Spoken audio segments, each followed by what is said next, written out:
A wild teen turns her life around to pursue a brighter future. How's it going? I could see this little girl that wanted to blossom into something good. After struggling to make ends meet, she marries the man of her dreams. I mean, it must have made you happy. I was ecstatic. I saw someone that wanted to love me and like actually take care of me. We had each other. It was awesome. But a deep, dark secret will push her to her boiling point. You lied to me. She can be pretty aggressive if she was pushed to that limit. Knowing that I was capable of doing that scared me. Not all fairy tales have happy endings. When love goes wrong, a woman can do the unthinkable.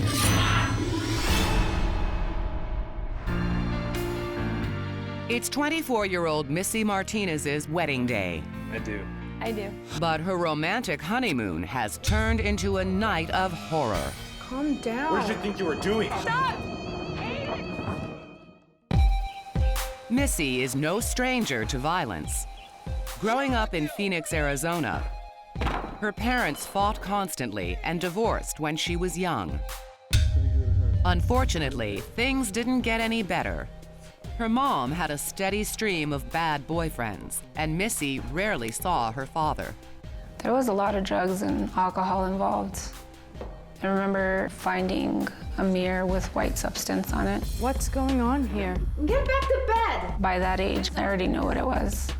I thought it was normal. Some of her mom's boyfriends did abuse Missy. One would constantly burn her with a cigarette on her arms. What the hell are you doing trying to grab that? What's wrong with you? Ow! Leave her alone! That's what you need, you little brat. Just verbal abuse. It's crazy. A lot of drinking, partying, and people sleeping till 2 or 3 in the afternoon. But Missy's younger brother, Josh, saw things differently. I thought she was an awesome mother. My mom did a good job raising us, you know. She did her best. She didn't drink a lot. I mean, she wasn't a big old drunk that didn't go to work and whatnot. My mom was always working. Hey guys, what's up? As Missy's mother cleaned up her act, Missy started developing some bad habits of her own. Get off me! Yeah, they would be arguing and yelling, and then my sister would argue and yell back. If you would piss her off for any reason, she'd go off. She's gonna let you give you a piece of her mind and a piece of her fist if she can. What's your problem? How about you back off? Shut up! I think she just has a lot of anger because she was never able to have a normal childhood. I'm calling your father, you little bitch! By the time Missy gets to high school, she's a hardened teenager. She just started to rebel, you know. My mom would get mad because she went out and didn't come back on time, or she'd come home drunk, or she got in trouble at school. When her mother can't handle her anymore, she sends Missy to live with her father, Javier. He owns a group of successful businesses and lives in a well-to-do neighborhood in Scottsdale. Hey, Missy. He agrees to take Missy, and she moves in with him and his girlfriend, Annie. Hey, Dad.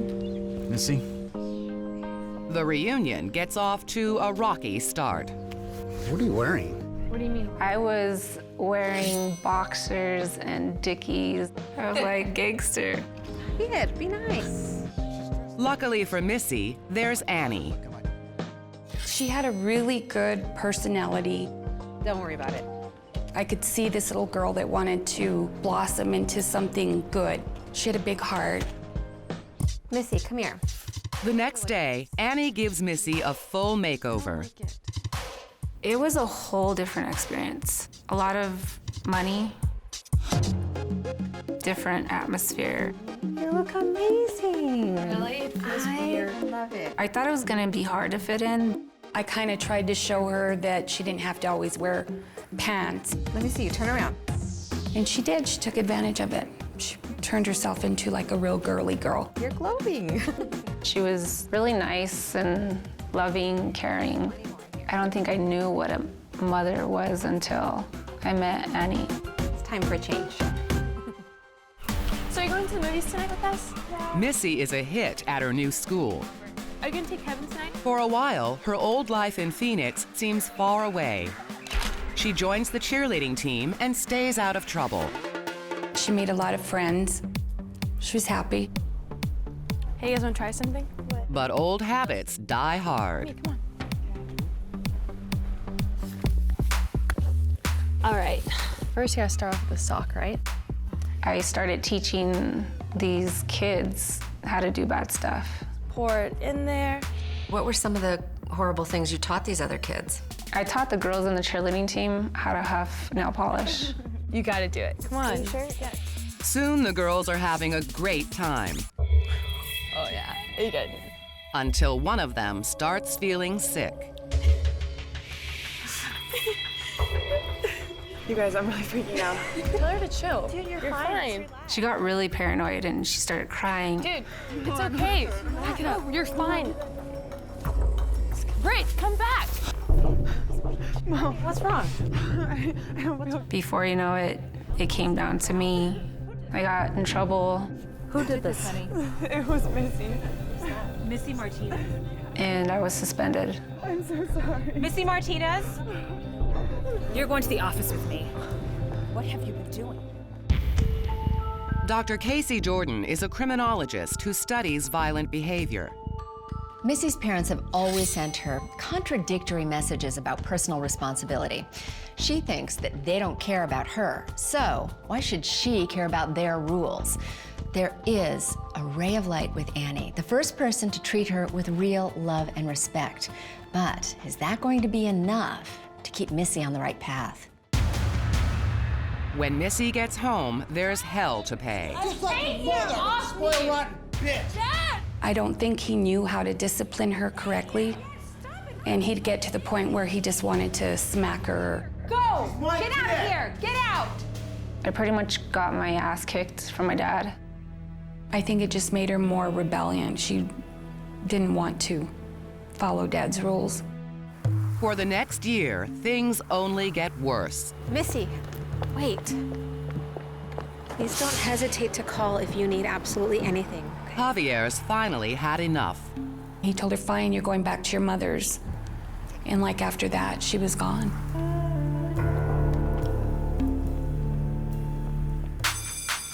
Back in Phoenix, Missy starts attending her neighborhood high school. You can't hang with us, Missy. You ain't down. You ain't with the you ain't. Here, you don't fit in unless you belong to a gang. Bitch. Missy decides to jump on the bandwagon. But first, she has to survive the initiation. You ain't down. Girl. I had to get beat up, Come on, Nissa.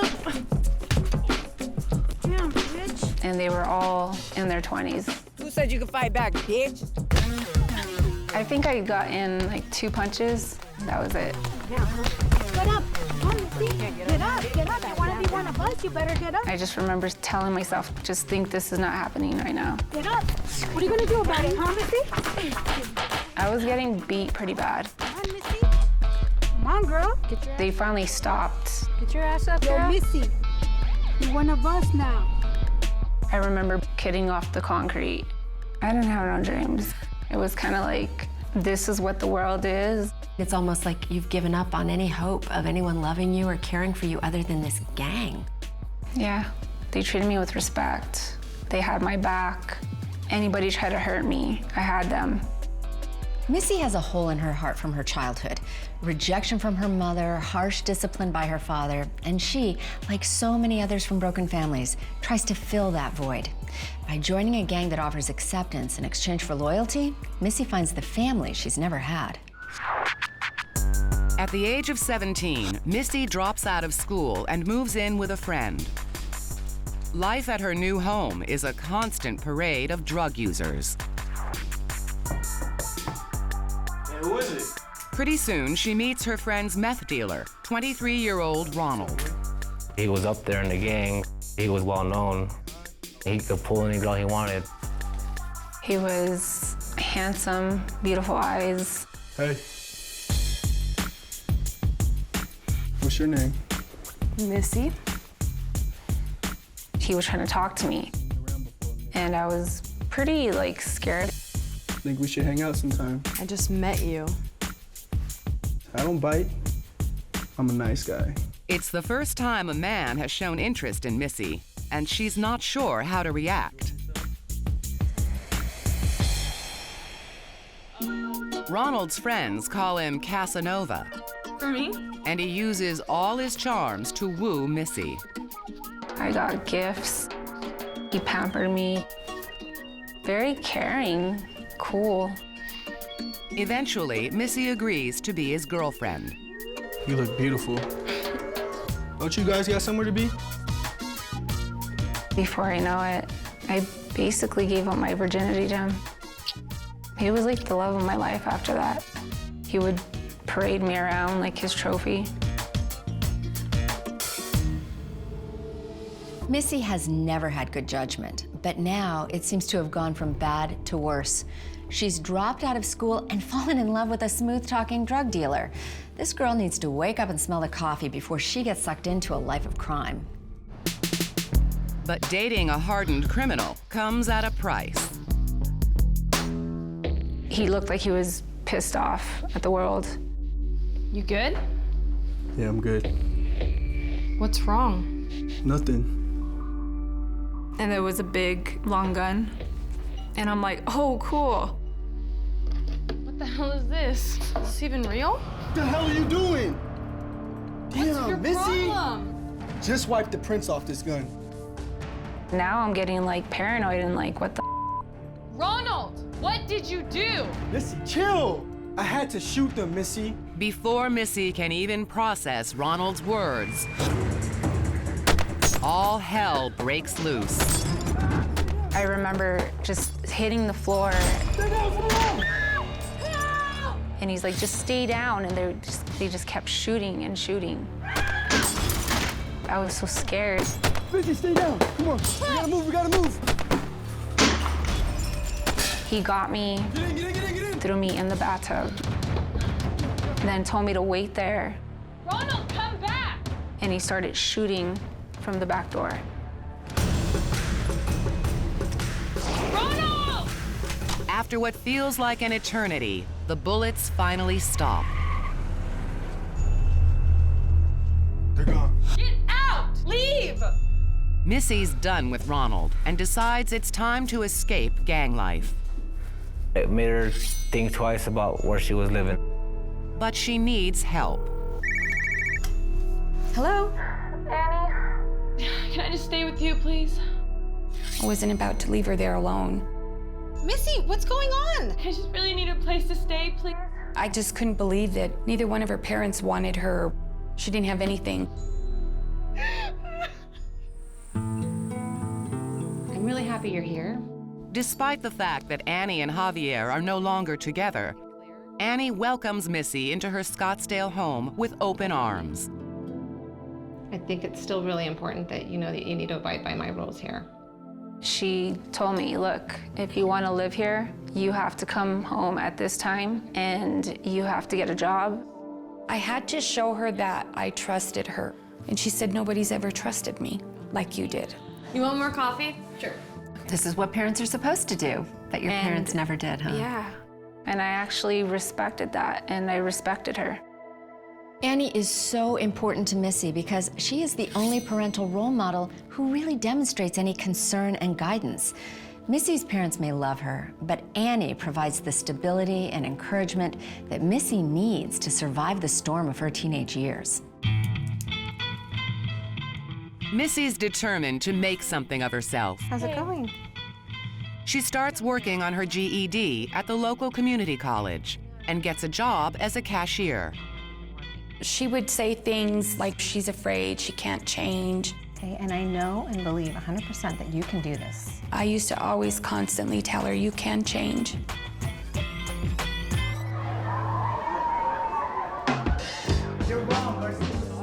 One fall night, Missy's having some well-earned fun at a house party. She wants to get home by curfew, but isn't quite ready to drive. I had like a couple of beers, but I knew I had to be home at 10:30. Sure, let's go. Thanks. So I had asked a friend if he could take me home. Missy gets a ride with her neighbor Carlos and 3 of his buddies. Hey, Mike, you got any of that stuff? There you go. Hey. All right, guys, so this is Missy. I'll have you one. Sure. Come on, before we hit the road. Yeah, there you go. Nice. That was a bomb party, wasn't it, guys? Does this taste a little weird to you guys, or is this... After a few sips, Missy feels strange. I've had enough. I'm good. Thank you. My head's starting to hurt. All right, no problem, no problem. You feeling all right, Missy? Her vision gets fuzzy, and she's unusually sleepy. I just want to go home. That's all right, we'll be on our way. Marty, you just had a long night. Yeah, Mike will take care of you. Kick back, relax.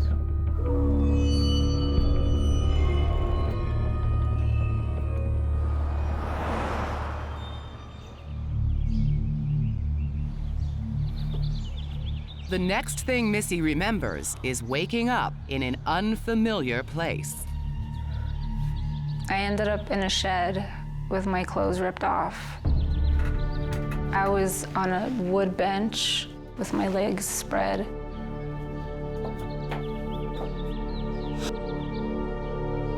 I think I was raped. When Missy realizes that she's on Carlos's property, Why you look like this? Put on some, you can't talk to my... she's determined to find out exactly what happened. I woke up in your shed. Carlos! Ven acá! His grandmother comes out, and I'm telling him I don't know what was going on, what happened, and he said that I wanted him. What you talking about? You wanted it. I wanted them all. I was flirting with all of them. What is she? Carlos's grandmother is horrified. She started yelling at him, and she called the police on him because he was on probation. And I'm crying. I was distraught and disgusted with myself. I felt, this is just wrong. I left. Missy walks home to Annie's house, just up the street. She feels broken. I just went to the bathroom and I popped everything that we had in the medicine cabinet. What were you thinking? I was done. I'm tired. I just remember losing consciousness. Many rape victims consider suicide after they have been assaulted, and Missy is no different. Not only was she gang raped by guys that she thought were her friends, but she feels traumatized and devastated and betrayed.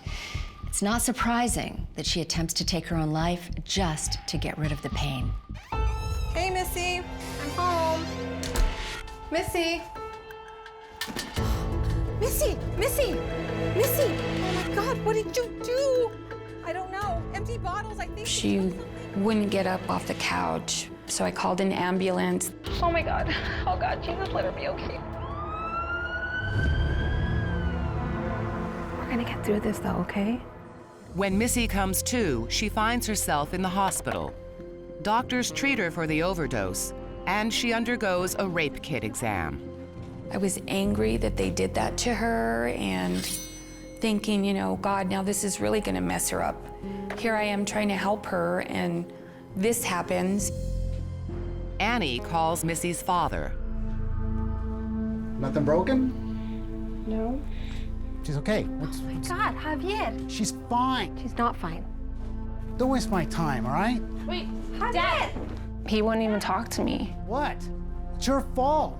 He said, you probably deserved it. I was devastated. I couldn't believe it. I don't believe a word he said. I felt so bad for her. This poor kid, she's never gonna get a break. Eventually, Carlos is charged for Missy's rape, but the other 3 men are never brought to justice.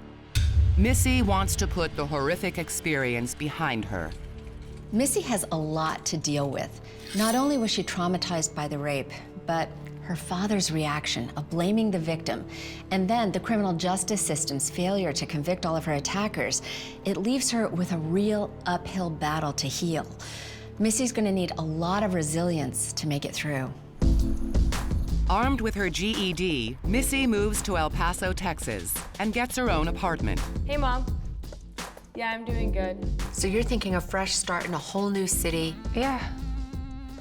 She wants to get a degree in criminal justice. She wanted a different life. But it's a struggle. I was hungry, so I started actually going to churches and getting food. Something needs to change. College students are among the millions of Americans who experience hunger and food insecurity. Many students are working full-time and going to school full-time just to pay their tuition, or they take student loans that don't cover the basic cost of food and lodging. Missy is a classic case of a student who is working so hard to pay for college that she literally is living hand to mouth. I did on chapter 9. Oh, cool. So we can just share it tonight. Cool. I ended up meeting a friend in school. It's like so Bulwersville. She had a lot of money. No, I got it. I hope they have change for 100. Missy decides to probe, How do you have so much money? and her friend lets her in on her secret.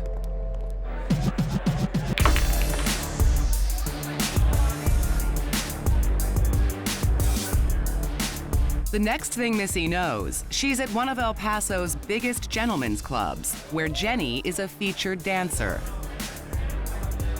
And it's amateur night. She's trying to get me to go up there, and she's giving me an outfit and shoes. Jenny, I don't know about this. And I'm scared. She was very vulnerable, very innocent, very young. In the industry, you would call a virgin. So I kind of gave her tips on what to do. Are you sure? Finally, I got the balls. Good luck, honey. Woo! I hadn't been eating. I literally looked like the pole. Like, I was so skinny and scared. The crowd is staring at her, and all Missy can do is stare back. So how did you know how to strip and dance? I didn't. I held onto the pole, and I just stayed there, and I kind of just. I told her just don't pay attention to the crowd, do your thing, listen to the music. But she was sexy and cute anyway. She didn't have to do too much up there. The crowd goes wild thanks to Jenny. She knew a lot of people in there. Is she pretty? Come on! I think they felt sorry for me. The cheers boost Missy's confidence. She enjoyed the attention. Missy wins the contest and takes home $600, a gold mine for the starving college student. Once that money came, that was it. Before you know it, she was hooked. Within a month, she's a pro. I quit my job, and I continued school, and I started stripping to pay for my food. Ended up getting a nicer apartment. What's funny is when she was younger, she used to always tell my mom she's gonna be a stripper when she gets older. Turns out she was right. They gave me self-confidence, believe it or not. I started looking at myself different. I shouldn't have been so insecure, and I started working out. I started taking care of myself.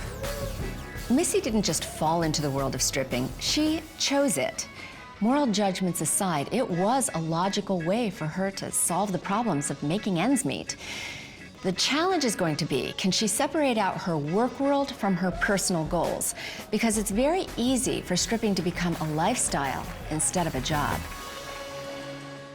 Stay out there. I finally had control of my life.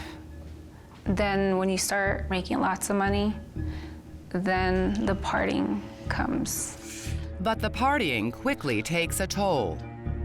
I remember being in front of the mirror and having to put this makeup on again, having to put this persona on again. It was emotionally draining. It's fake. And, oh, you're so handsome, you're so great. It's kind of like acting. You get tired of it. You get to know people, you sit and drink with them, and you know, before you know, you're dancing for them, and then you sit some more with them, and the money just keeps flowing. Missy also starts drinking heavily. I had to drink a beer the next day to get over the hangover, get back on stage, do it again. It was kind of getting to the point where it was getting tiring. When it comes to Missy's job as a stripper, it does not take long before the negatives outweigh the positives. While the money is good, you can only ignore the ugly reality for just so long. The work is degrading, the hours are long, and the customers can be lecherous. It's easy for these girls to turn to drugs and alcohol, and Missy is no exception. Then one night, a man walks into the club who catches her eye. I just kept looking at this guy, and he had the fancy shirt, money. He had expensive glasses. So he's just kind of projecting this whole image of Joe Cool. Yeah, and he even had his hair spiked up, stiff, like he put the whole bottle of gel on his hair. I'm thinking he's just ridiculous. He just wants attention. So I was just like, he's a goofball. He looks strangely familiar, but Missy just can't place him. Hey, excuse me. Hey, do I know you? Suddenly, it clicks. Aiden was her high school crush. He was a playboy when I knew him back in school. He was really popular then, so he only was with the popular girls. Aiden now has a successful business remodeling homes. He was goofy, funny. He was actually really handsome without all that crap he was wearing. I'm actually a little thirsty. Do you want another drink? The pair end up talking all night and make plans to get together. Before long, Missy and Aiden are inseparable.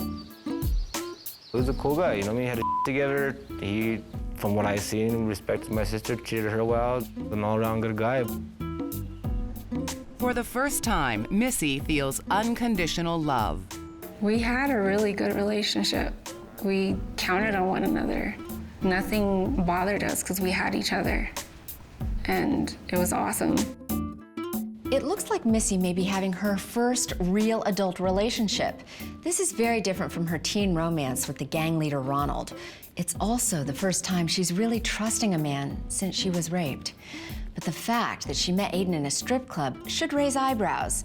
It remains to be seen if Aiden really treats women with respect. Things move quickly, and Aiden soon moves in. I have a feeling that he needed love. He needed a friend. He needed someone that cared and listened to him. And that's what I became. But Missy, isn't that exactly what you needed too? That's why we attracted each other. I think he got me. He understood me. And their connection gets even deeper. He was my first orgasm. You worked as a stripper in the sex industry. Yeah. But you're telling me that you were just kind of totally shut down when it came to intimacy. Until Aiden. You wanna go again? He also gets her off the pole. Did he forbid you to go back to the strip clubs? Yes. He said you don't need it, and if you need spending money, I have it for you. Missy's actually relieved. I had bills. I was stressed out. I was tired of going to these men, and finally, it's like, wow, really? I saw someone that wanted to love me and actually take care of me. Do you want any coffee? Yeah, sure. I'll be right back. Thanks. Missy is eager to leave the world of stripping, but she's forgetting that the money she made from that line of work gave her financial stability and control. When Aiden forbids her to strip, he tells her it's because he loves her and he wants to take care of her. But in fact, this leaves her dependent on him. There's a real risk that Aiden might feel entitled to control how Missy spends her time and his money. The couple falls into a comfortable rhythm. Missy can finally focus on school and sets her sights on becoming a paralegal. It was great going to school, getting home, cooking for both of us. It felt really good to be normal. My mom texted me about Josh's birthday this weekend. You want to go? But after a blissful honeymoon period, Missy's feeling restless. We're not going. I started wanting to go out with friends, and he was not wanting to go out no more. He wanted to stay home. According to Missy, Aiden's not only growing antisocial, he also starts popping Xanax pills on a daily basis. Now, this is a huge red flag. Aiden manipulates and isolates her, and now he's abusing Xanax. But Missy turns a blind eye to it, enabling his control. She admits that they act as emotional crutches for each other, so it's easy for them to fall into codependent behavior. That's looking pretty good. What do you guys think? But Missy's family doesn't detect a problem yet. As far as I know, he was cool with the family part, maybe her friends, you know, because her friends were all strippers. But he would always go over to the house, go kick it with us. Aiden. One night, Missy and Aiden have plans to meet her friends at a concert. I want to go out. Like, I need to go out. I've been working hard. I don't think you should go. Actually, I'm going. I deserve to go out. Missy.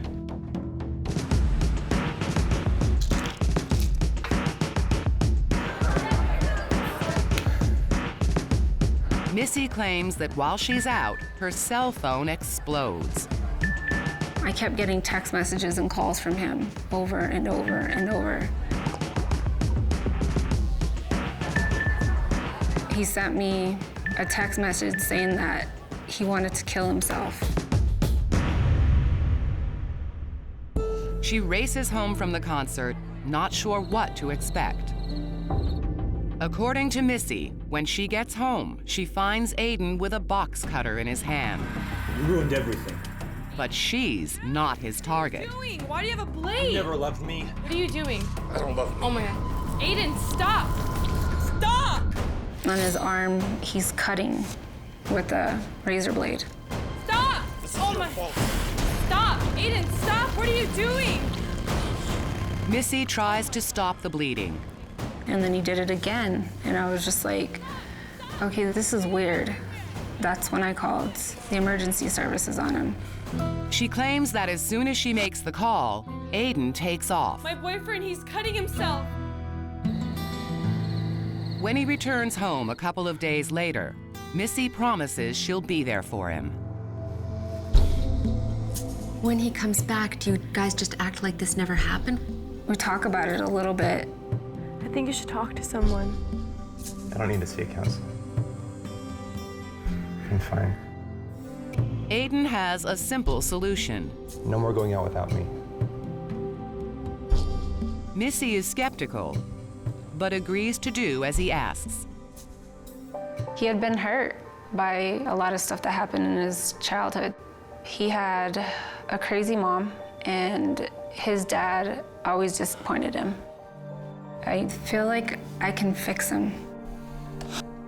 Why do you feel like you can fix him?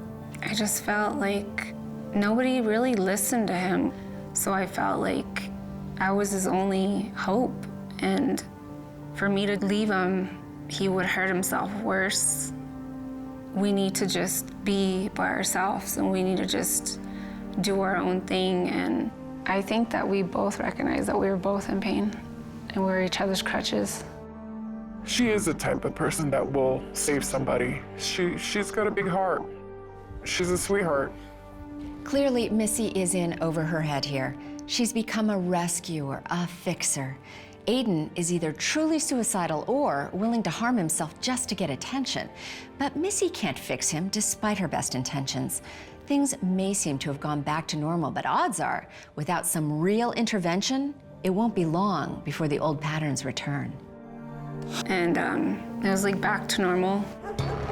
What are you talking about? Despite their best intentions, for the next several years, the couple's relationship is tumultuous. Missy's had enough. Knock it Get off. out! Out! Hey, calm down. Get your stuff and get out. Aiden wants to make it work, but Missy's tired of the fighting. If she's going to try again, she needs to know it's forever. I told him the only way is if we get married. And I need to know that you love me that much. You'd marry me? And if you don't, then this is not worth going for. All right. Let's get married. Right now? Come on, let's go. I mean, it must have made you happy. I was ecstatic. How many warning signs can Missy ignore? She still has that void in her life from her childhood, hoping that a man's love can make her feel complete. But a marriage is more than just a wedding. And the idea that exchanging vows will suddenly just make their problems disappear, it's just simply naive and unrealistic. Aiden suggests a Vegas wedding. But after 10 hours in the car, the couple is at each other's throats, and exchanging vows is the last thing they want to do. Anybody want to get married? We fought the whole way. Ready to get married, little lady? Elvis disappeared, and I'm just like... So he's walking me down the aisle, and I'm just like, this is just a joke. Dearly beloved. But they get swept up in the moment, and before they know it... Baby, do you take this hound dog to be your lawfully wedded husband? I do. I do. We looked at each other, and we look at Elvis, Right. and it's like, all right, we're married. Bring it on home, son. Everything went away. The fight went away. Our bond came back when we started laughing together. Thank you. Thanks. Ladies and gentlemen, the bride and groom have left the building. Bye. After dinner, the newlyweds check into a hotel on the Vegas Strip. But they have different ideas about how to spend their first night as husband and wife. We're gonna go out tonight, come on. I don't really feel like going out. I can see that she wants to have fun. She wants to celebrate. Come on, let's go out. We're in Vegas. Let's go have a drink. No, I don't feel like it. Look, I'm just not in the mood. Missy promises to be back soon. She can't resist trying her luck.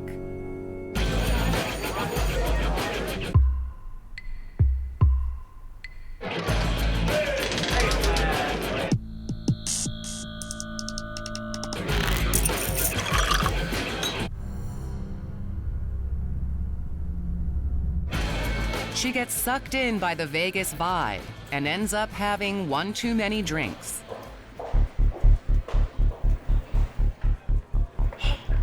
Hey, honey. Hey, you okay?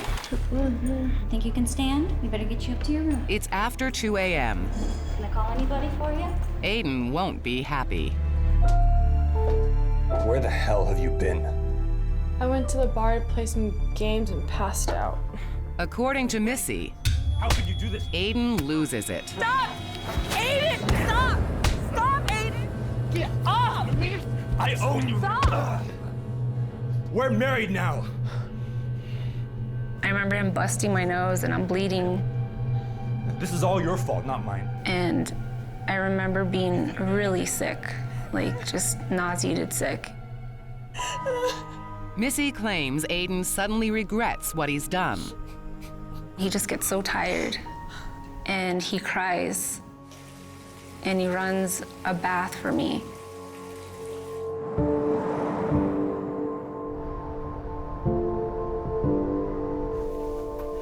The next morning, she wakes up, and her new husband is full of apologies. She wonders if she's made a terrible mistake by marrying him. But she is taken by Aiden's sincerity and forgives him. This is the classic cycle of domestic abuse. He may have beat her before, but now that they're married, he thinks he owns her. And when a batterer beats his victim, he says, "Oh, baby, I'm so sorry. I love you. I promise I will never do it again." The tragedy is, she believes him. When Missy and Aiden arrive back home in El Paso, they settle into married life. Hey. Then, a few months later, Missy grows suspicious that Aiden may be stepping out on her. Usually he would put his phone and his keys down on the counter, and this time he had been putting them in the closet, hiding them. I'm gonna shower. Okay. I want to know what's going on. Once Missy hears the shower turn on, she gets to work. I found the phone, and I turned it on, and he gets a text message, and I'm like, what? Missy immediately calls the person who texted. She's completely unprepared for what happens next. This is his wife. Baby? Aiden! I lost it. Aiden! So you lied to me! You'd been married to him and never knew he had a child by another woman. I mean, that's a big secret to keep from your wife. Yeah. And you've been with him for a little while at this point. It was years. This isn't something small. Misty, this was a long time ago. Don't talk to me. Missy, hold on.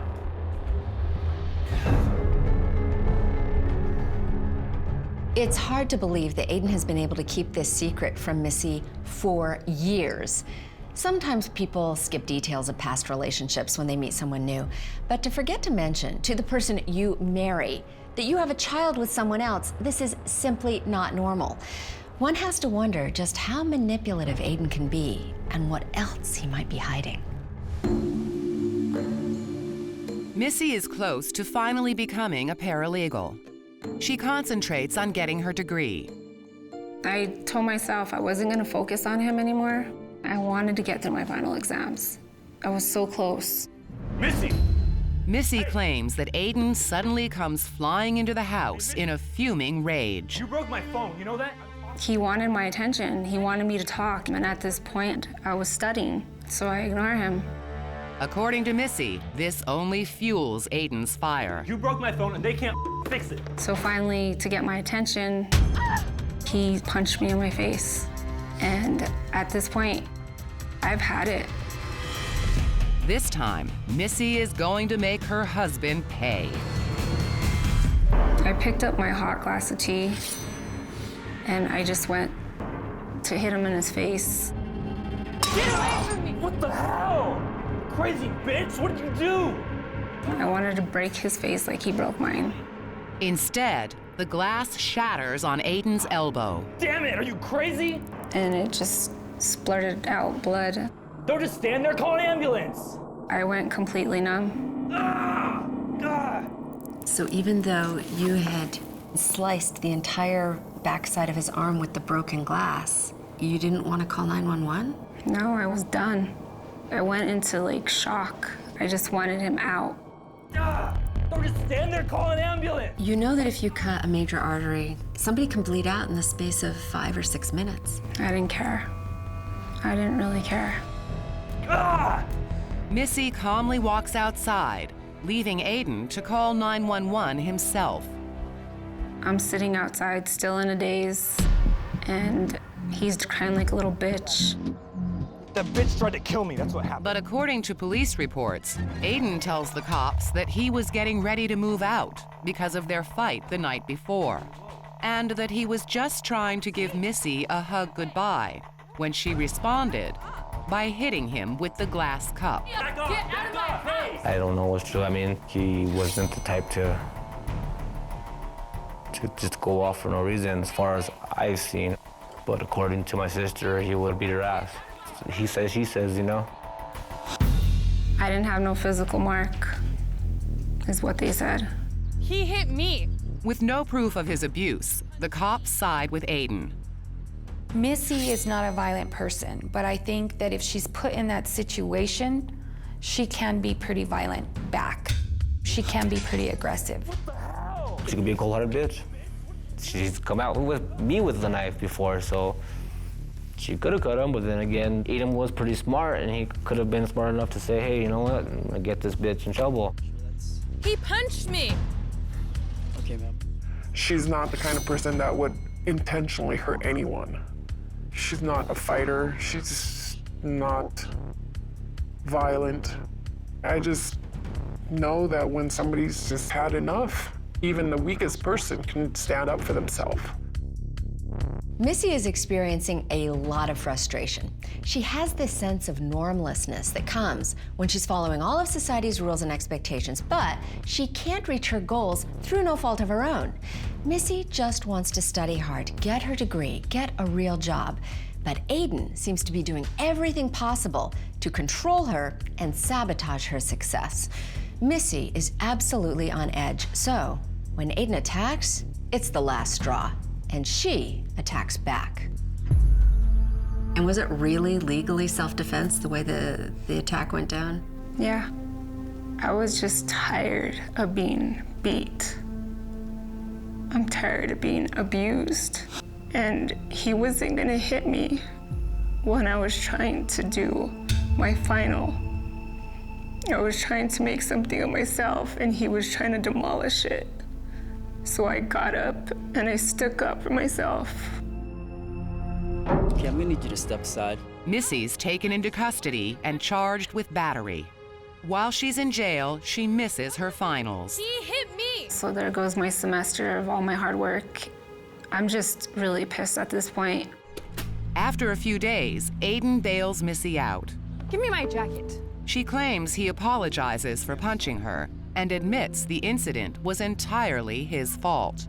Take me home. When he refuses to testify at her trial, the prosecutor drops the charges. Missy.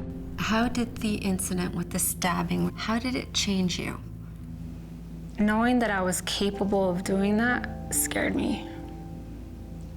And knowing that I didn't have any remorse scared me worse. I actually like how Missy doesn't apologize for what she did. She now sees everything clearly. She's breaking her pattern of dependence on others, and she doesn't need a man to define her. Missy doesn't have any remorse because she thinks Aiden deserved it for pushing her so far. She didn't plan to hurt him, but there's only so much she could take. The two try to salvage their marriage, but it's beyond repair. They divorce 4 years later in 2010. Missy has moved back to Phoenix, Arizona. She's done therapy to work through her challenges with anger management. She's working with teenagers as a mental health technician at a halfway house. I'm very happy. I'm by myself. I live by myself. I reach out to kids that haven't had the loving and nurturing that I didn't have when I was young, and I show them that there's someone that cares. And how has this experience changed your view of love? I'm in love with love, but I'm letting it come to me. When it's right, it'll be right.